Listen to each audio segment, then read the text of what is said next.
A'udzu billahi minasy syaithanir rajim. Bismillahirrahmanirrahim. Wala taqfu ma laisa laka bihi ilm. Innash sam'a wal basara wal fuada kullu ulaika kana anhu mas'ula. Shadaqallahul azim. Al-Quran surat Bani Israel atau surat Al-Isra, surat yang ke-17 ayat 36.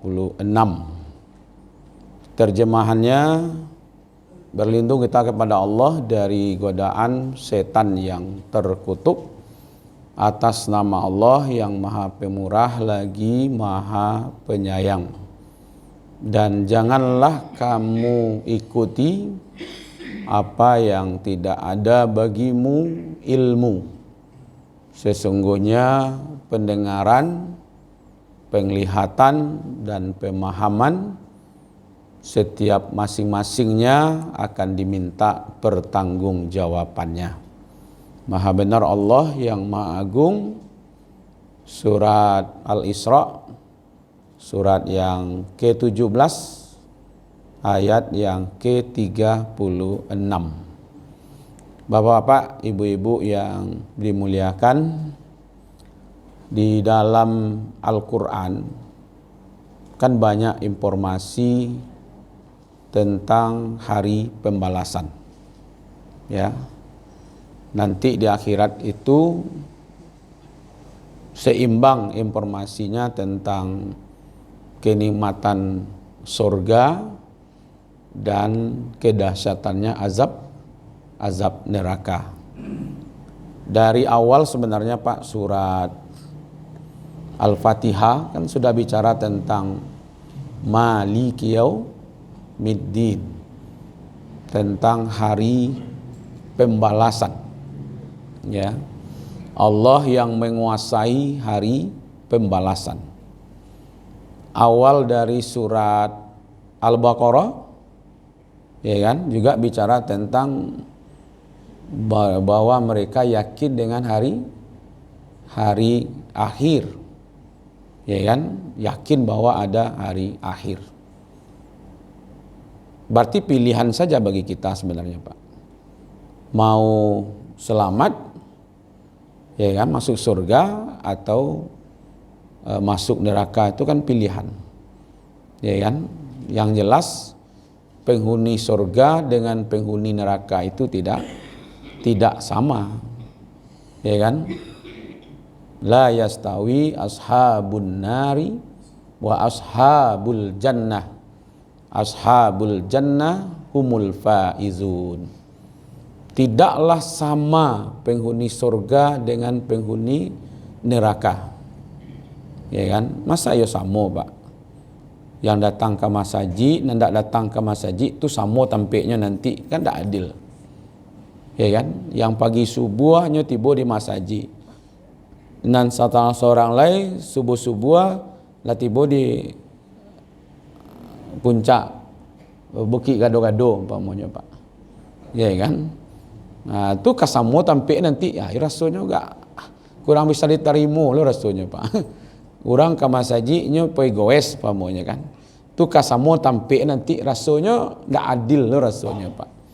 Orang yang beriman dengan orang yang tidak beriman tu tampiknya sama nanti di akhirat, rasanya enggak adil, ya kan? Jadi kalau orang yang rajin ibadah, orang yang beriman, jadi tempatnya surga. Orang yang tidak beriman, tidak beribadah, tampiknya neraka. Itu kan pas itu. Nah, pertanyaannya bapak-bapak, ibu-ibu, kira-kira Allah itu inginnya awak ko masuk surga apa masuk neraka? Ya kan? Jadi kalau ada yang masuk neraka Bapak, berarti dia yang milih sendiri. Ya kan? Karena sudah ditentukan gitu ya. Jadi kalau kita lihat Bapak Ibu, Allah itu memang menyediakan dua tempat ya. Tempat tinggal ada di surga, ada di neraka. Dari garis keturunan saja Pak, kita ini keturunan penghuni surga apa penghuni neraka? Ya kan, dari garis keturunan ini. Ya kan?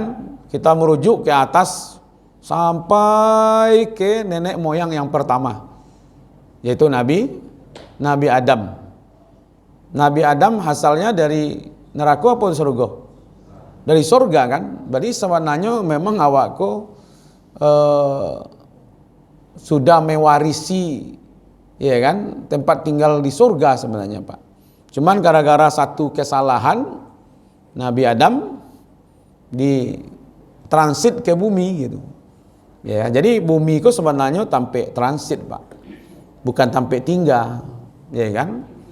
Makanya tampe transit, nanti mati baru balik lagi ke surga. Harusnya seperti itu. Ya kan? Makanya Allah itu tidak pernah berbuat zalim kepada manusia. Ya, walaupun manusia, ya, kalau nanti diazab di akhirat, itu sebenarnya karena manusia itu sendiri. Ya kan? Pertama kita lihat dulu sebuah hadis. Kullu mauludin yuladu alal fitrah. Setiap anak yang lahir itu potensinya kepada fitrahnya itu kepada berketuhanan. Potensinya cenderungnya beribadah. Ya kan? Potensinya kepada kebaikan, Pak. Jadi kalau seandainya jatuhlah seorang anak manusia ke tengah hutan belantara, tidak ada manusia lain di situ, yang ada di situ tumbuh-tumbuhan, hewan. Lalu dia tumbuh, Pak. Kalau dia selamat, tumbuh dia menjadi manusia. Kan ada ceritanya manusia apa? Tarzan. Iya kan? Tarzan itu manusia baik atau buruk dalam karakternya? Iya kan? Jadi kalau seandainya manusia ini berada sendirian saja, dia tumbuh berkembang, sebenarnya manusia itu lebih cenderung kepada yang baik.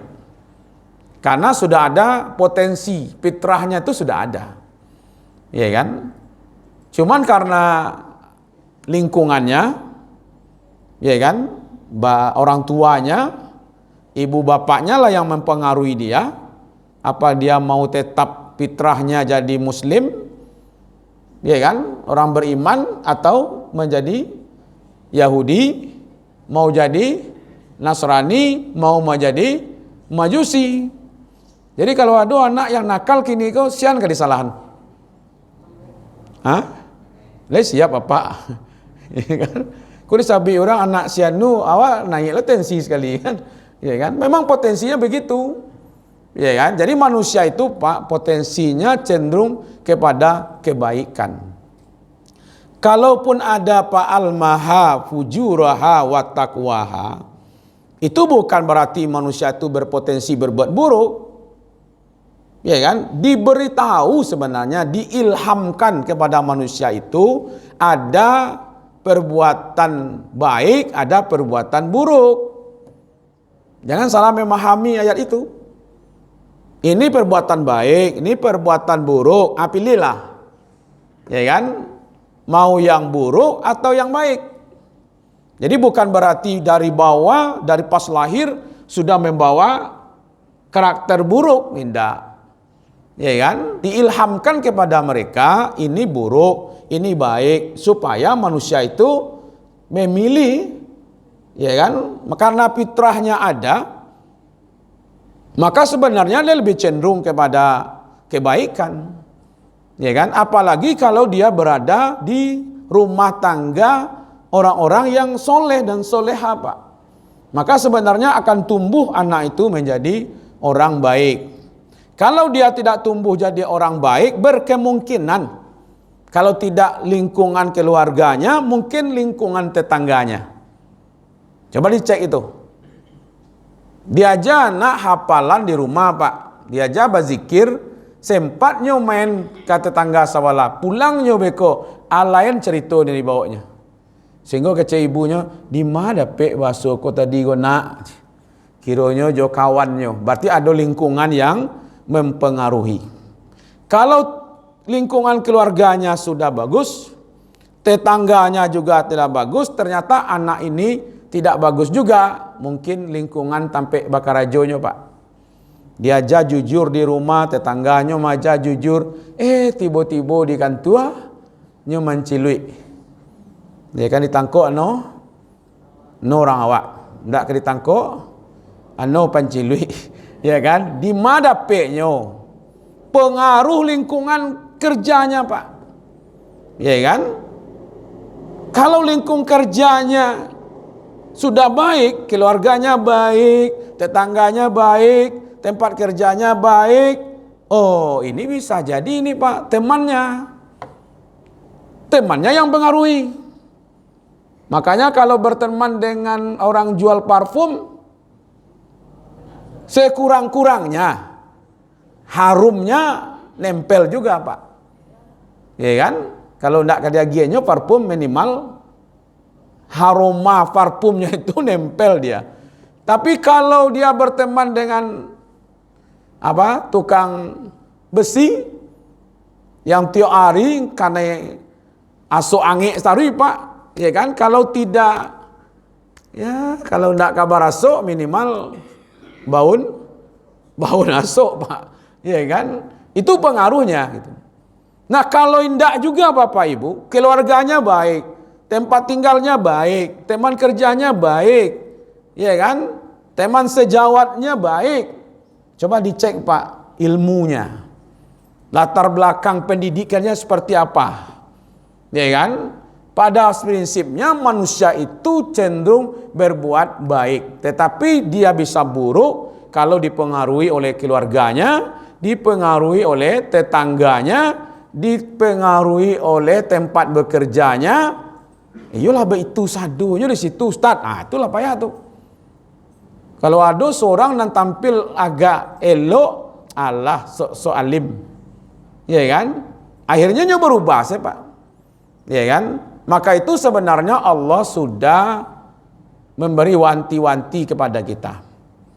Jangan pernah kita mengikuti sesuatu yang kita lihat, yang kita dengar, dan yang kita pahami kalau tidak ada ilmu. Ini yang dikatakan oleh ayat tadi, wala taqfu ma laisa laka bihi ilm. Innas sam'a wal basara wal fuada kullu ulaika kana anhu mas'ula. Ini wanti-wanti dari Allah kepada manusia supaya dia selamat. Jangan pernah mengikuti apa yang kamu lihat, apa yang kamu dengar, apa yang kamu pahami sebelum punya ilmu di situ. Kok model itu? Yalah itu lo sejak dulu. Ya kan? Ambo tidak tahu, Pak, di Sumatera Barat kau tidak tahu sejak bila lo orang di waktu memasukkan jenazah ke dalam ke dalam lahat itu lalu ada yang azan. Saya tidak tahu dari sejak dulu yang mau tahu tidak ada, Pak. Dari munculnya dari dua kemungkinan. Kalau indak beliau ko pai ke tempat lain, di tempat lain tu dapat dia itu. Dibawanya ke kampungnya. Karena dulu situ nampak model itu gitu. Ya kan? Kalau indak Bapak Ibu-ibu, ya kan? Kalau inyo ndak membawa, kalau indak inyo mencaliak, ya kan? Di media orang baik itu. Tapi dia ndak tahu apa betul ada azan di liang lahat.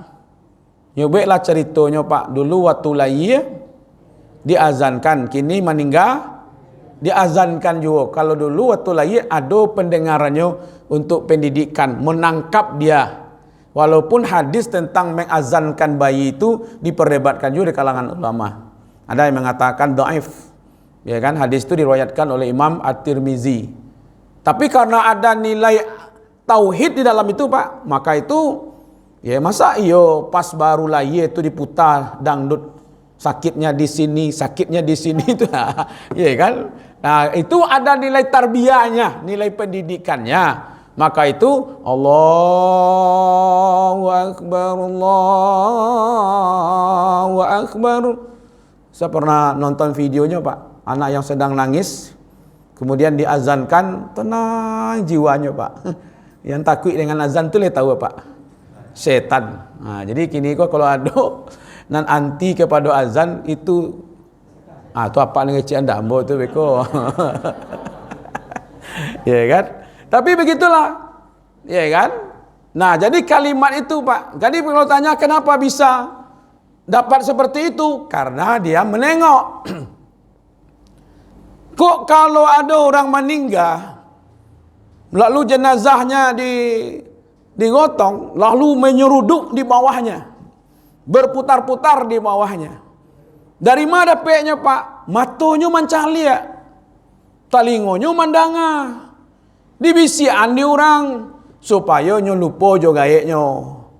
Makanya maksud, tapi pernah ndak orang bertanya, ini memang ada dari Rasulullah apa tidak? Ternyata jawabannya tidak. Ya kan? Samalah orang pamannya ada salat. Assalamualaikum warahmatullahi wabarakatuh. Terbuka telapak tangannya. Ya kan? Pas ke kiri, Assalamualaikum warahmatullahi wabarakatuh. Saya penasaran, saya tanya, Pak, kenapa tangannya diginikan? Oh, sajak seisu mau calik sama itu Ustaz. Berarti matanya melihat. Ya kan? Memang ada dalilnya. Tidak, malah Nabi mengatakan tetap saja tanganmu di situ. Jangan kamu kipaskan seperti ekor onta. Tapi kenapa tangannya bergerak? Assalamualaikum warahmatullahi. Assalamualaikum warahmatullahi. Karena dia melihat orang seperti itu, maka dia kerjakan juga. Cobalah Pak tanya. Padahal Allah sudah mewanti-wanti, jangan kamu ikuti apa yang kamu tidak punya ilmu. Kalau agama tentu ilmunya kepada Al-Quran dan hadis. Karena semuanya akan diminta pertanggungjawabannya. Jadi karena Allah itu ingin kita selamat, maka itu jangan ikut-ikut sesuatu yang tidak punya ilmu, ya kan? Apalagi kita diberi akal. Fitrah kita sudah ada, yang kita lihat, yang kita dengar, yang kita pahami harus disaring, kemudian Allah lengkapi dengan akal. Sebelum dia berakal, dia tidak dituntut, Pak. Makanya syarat untuk dituntut itu kan ada dua. Satu balik, yang satu berakal. Baliknya sudah, umurnya udah 15 Ustaz. Kalau perempuan dia sudah haid. Balik dia apa? Akalnya gimana? Walaupun umurnya lah 60 tapi akalnya tidak ada. Dia tidak dituntut, Pak. Maka itu orang-orang yang tidak berakal tidak usah ke masjid. Karena dia tidak dituntut untuk ke masjid. Jadi ke masjid ke orang-orang nambah rakah saja Pak, gitu. Makanya mau cari kambing, jawi, kabau kan tidak wajib ke masjid, Pak. Tidak perlu dianjurkan. Karena nyo tidak akan masuk surga, tidak lo masuk neraka. Jadi nak ke masjid ko nan ingin masuk surga, Pak. Justru kalau datang jawi kambing ke masjid ko mati sekali, Pak. Ya kan? Sekali setahun dia datang kemari, ya kan? Langsung kanai dabiah mati ya gitu. Kalau manusia kalau datang sekali setahun tunggu saya mati dulu. Ya kan? Kalau ndak juga ke masjid beko lah mati. Dibawa juga ke masjid gitu. Ya kan? Maka itu sebenarnya akal sudah bisa membedakan, Pak. Ya kan? Mana yang buruk, mana yang baik. Untuk membedakan ko basi, iko masih elok, perlu ndak ayat turun, Pak? Bako nasi ko go bu, le elok ndak? Tunggu sebentar cari Al-Qur'an sebentar lu ndak perlu, Pak. Untuk menentukan apakah ini baik, apakah ini buruk, itu akal sudah bisa membedakan. Makanya manusia itu dilengkapi dengan akal gitu. Ya kan? Bisa membedakan mana yang hak dan mana yang batil. Maka itu Allah mengatakan, wa qalu law kunna nasma'u au na'kilu ma kunna fi ashabil sa'ir. Dan mereka mengatakan, kata Allah, sekiranya dulu kami gunakan pendengaran, kami gunakan pikiran, akal. Kalau dulu di dunia dimanfaatkanlah pendengaran ini, dimanfaatkanlah akal ini, maka kami tidak akan termasuk orang-orang yang masuk ke dalam neraka sa'ir, itu neraka yang menyala-nyala. Jadi kalau ada hari ini tidak bisa membedakan mana hak mana yang batil, berarti akalnya tidak berfungsi, Pak. Kalau tidak bisa nyo membedakan nan punyo inyo jo punyo orang, itu berarti akalnya tidak berfungsi. Itu makanya kambing yang bocalik Pak, menaik pagar nyambil sedaun orang dalam para orang diambil jo karena nyo tidak berfungsi. Ya kan? Isi kapalonya tidak berfungsi, maka dia tidak bisa membedakan. Masa hijau lo rumput tetangga pada rumput awak? Itu tanda akal tidak sehat sonanya, Pak. Kira rumput tetangga aku dibuatnya dari plastik kiranya, Pak. Kalau nyungsap lah ke situ kan? Ya kan? Merasa rumput tetangga lebih hijau daripada rumput kita sendiri. Kalau sekiranya aku gunakan pendengaranku, aku gunakan pikiranku, maka aku tidak akan termasuk orang-orang yang masuk neraka yang menyala-nyala. Itu tandanya Allah ingin kita selamat, maka Allah lengkapi kita dengan akal. Itu yang ketiga. Yang keempat, Bapak Ibu yang dimuliakan, kita disuruh ikhtiar, Pak. Disuruh berusaha. Iko sarugo, ko narako. Usahalah. In ahsantum li ampusikum wa in asatum falaha. Jika dia berbuat baik, kebaikan itu akan kembali kepada dirinya. Satu kebaikan bara balenya 10 lah. Malah ada yang 700 kali lipat. Iya kan? Ada yang bahasa Al-Quran itu yudha'ifu liman yasha'. Jadi ada yang 10, ada yang 700 kali lipat, ada yang dilipat gandakan bagi siapa yang dikehendaki. Ada lagi bahasa yang keempat itu bighairil hisab. Balasannya itu tidak ada alat hitungnya. Itu tergantung lagi kepada Allah. Kadang-kadang lebih banyak, Pak, yang tidak diduga-duga itu yang kita dapatkan. Tapi kalau dia berbuat salah, berapa balasannya? Satu perbuatan dosa, balasannya satu dosa. Malahan diwanti-wanti oleh Allah, alla taziru waziratu wizra ukhra wa allaisal lil insan illa ma sa'a. Seseorang itu tidak akan memikul dosa orang lain. Tidak perlu camih mana, Pak. Siapa yang berdosa, dialah yang mikulnya, Pak. Tandanya Allah ingin menyelamatkan masing-masing kita. Tidak ada dosa yang ditransfer. Suami mentransfer dosanya ke istri, istri mentransfer dosanya ke suami. Tidak ada, Pak.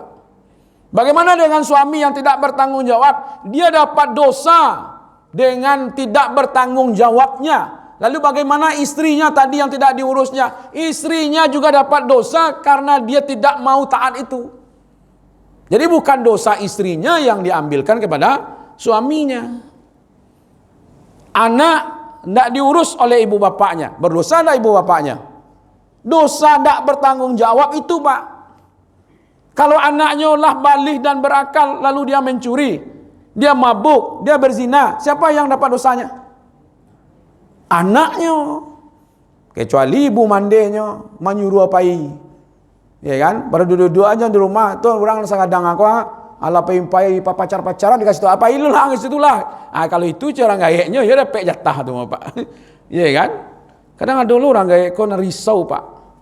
Orang lain lah aduh pacarnya Ustaz. Nan sama jinyo, anakku nak pandai berpacar lo Ustaz. Risau lo nyo anak ada berpacar, Pak. Yalah. Kau dapat alhamdulillah soal jodoh Bapak Ibu lah diatur oleh Allah. Baru roh ditiupkan, jodoh, rasaki, umur lah diurus oleh Allah. Ya kan? Tinggal awak mampatamuan saja lain. Ya kan? Nah, Bapak Ibu yang dimuliakan, maka kita disuruh, Pak, berusaha. Itu makanya wakini sholat. Makanya kita bayar zakat. Makanya kita baca Quran, kita berzikir, kita berdoa. Ya kan? Usaha itu sesuai pula dengan kemampuan, Pak. Tidak lo lebih dari itu dah. Sesuai dengan kemampuan. Oh, ibu mampunya sholatnya berdiri. Kalau mampunya sholatnya duduk. Kalau mampu sholatnya sambil berbaring, ya berbaring. Kalau tidak mampu sambil berbaring, isyarat saja. Kalau isyarat tidak mampu juga, itu tugasan boleh, Pak. Iya kan? Tugas ustaz lah yang menyolatkan. Iya kan? Oh, tidak bisa berdiri, duduk. Oh, tidak bisa beruduk, tayamum. Tidak ada yang berat di dalam Islam. La yukallifullahu nafsan illa hus'aha. Allah tidak akan membebankan sesuatu kepada hambanya kecuali sesuai dengan kesanggupan hambanya. Saya mencontohkan begini, Bapak Ibu, supaya lebih la yukallifullahu nafsan illa hus'aha itu. Ibu punya hobi nak? Apa hobi ibu? Masak. Kira-kira ada ndak makanan yang spesial yang paling senang masaknya? Kalau dia piti ibu masaklah makanan, kira-kira apa yang ibu masak? Karena hobi tadi itu. Masak air putih. Air putih itu ndak, ya kan? Apa hobinya, Bu? Randang. Biarlah Pak yang menjawab. Ibu tak pernah menjawab je tadi. Dia tunjuan dia Pak. Ya Pak. Jadi ibu hobi buat randang, Pak. Ya kan? Hobi membuat randang, keahlian membuat randang. Lalu ada tetangga sabahlah barale minta tolongnya kawak, Bu. Tolong buatan bo randang 10 kilo. Hobi wa itu, keahlian wa itu. Lalu ada orang minta tolong. Berat apa ringan? Namanya hobi. Kalau baret berarti tidak hobi itu dah. Hobi main golf, tu diajak orang main golf. Baret hati awak tak hobi nama itu dah. Ya kan? Sudahlah hobi, orang minta tolong sesuai sama hobi, dia giah pula imbalan. Kira-kira apa? Acuk-acuk je lah Ustaz. Enak itu. Kini Allah berikan beban kepada kita sesuai dengan kesanggupan kita, sesuai dengan hobi kita, kebutuhan kita. Disuruhnya awak solat. Solat itu bukan kebutuhan Allah, tapi kebutuhan kita. Toh Allah, kita tidak solat pun Allah tidak ada masalah kok. Yang jadi masalah nanti awak. Yang berzikir itu kebutuhan kita. Allah bizikrillah tatmainul qulub. Dengan zikir itu hatimu akan tenang. Berarti yang butuh berzikir siapa? Kita. Lalu disuruh berzikir. Kan pas, Pak. Itu tandanya Allah ingin menyelamatkan kita. Yuridullah bikumul yusra wala yuridu bikumul usra. Allah inginnya kita itu yang mudah. Allah tidak ingin yang sulit. Mungkin tak Bapak Ibu kita selesaikan saja yang wajib.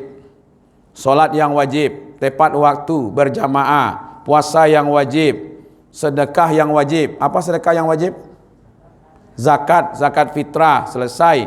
Kalau kita mampu silakan haji 1 kali yang wajib, ya kan? Kemudian pilih yang sunat-sunat yang sesuai dengan kemampuan kita saja. Mungkin ada orang yang sulit tahajud, tapi bersedekahnya mudah, Pak. Di Ambo susah bana tahajud Ustaz. Abah sedekah, bah. Ada yang bisa sedekah. Asal nampak seorang seketik, Pak, langsung pitinya melayang-layang saya pitinya. Berarti dia lebih unggul, lebih cocok bersedekah. Itulah kemampuannya. Ada sedekah ko barik bana. Entah di piti dan kurang, tapi duha tahajud gampang. Pacik tu elok-elok sampai mati. Ada yang mudah berzikir, Pak. Sebenarnya zikir itu mudah. Tidak perlu biaya, tidak perlu waktu khusus. Ya kan? Ada tidak membayar? Baca subhanallah bayar 1000, ada tidak kan? Sebenarnya lebih mudah masuk surga daripada masuk neraka, Pak. Ya kalau ingin masuk neraka, judi umpamanya harus ada modal. Mabuk harus ada modal. Berzina harus ada modal. Alai riba harus ada modal. Ya kan? Tapi kalau untuk surga, subhanallah walhamdulillah wala ilaha illallah wallahu akbar, kan sambil duduk-duduk, Pak. Subhanallah, kan itu. Kata ibu baca Quran enggak pakai teks, enggak payah-payah bawa Quran dah lah. Ada medianya, digitalnya lah ada. Sambil duduk-duduk, sambil antri baca Quran. Kalau enggak bisa aja, Pak, baca yang sudah hafal. Hafal ku Allahu ahad, pupus itu. Jangan galak Bapak Ibu. Iya kan? Satu kali membaca kul huwallahu ahad, Allahus samad, lam yalid wa lam yulad wa lam yakul lahu kufuwan ahad. Satu kali ambo baca sabantako, itu nilainya sama sepertiga Al-Quran. Sepertiga Al-Quran, Pak. Al-Quran dibagi 3 barajus. 10 juz. Berarti satu kali membaca surat Al-Ikhlas sama dengan 10 juz. Kalau baca 3 kali,